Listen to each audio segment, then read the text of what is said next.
Take 2 seconds in between each step, but then when we get to the second step, we don't want it to do anything. We want it to stay on 0. And then you also, before you hit OK, you want to make sure that you've selected all steps.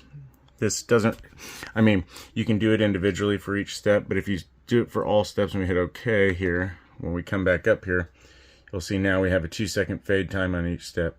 We have a 0-second hold time on each step. And if you want to test what that looks like, you can come up here, you can hit play, and you can see it's going to run through each one of these. When you're done, you can tell it to stop. And afterwards, you can rename this button right here.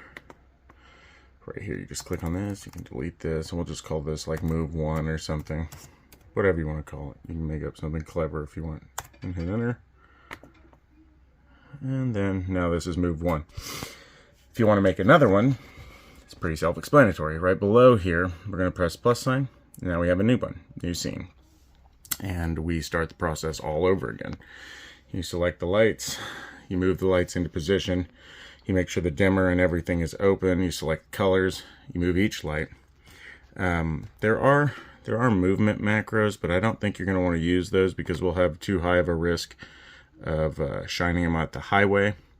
Some of these movement macros, I wouldn't even bother with that. Honestly, at this point, I would just get a few different scenes with a few different colors, maybe shining at the mezzanine itself, and call it a day.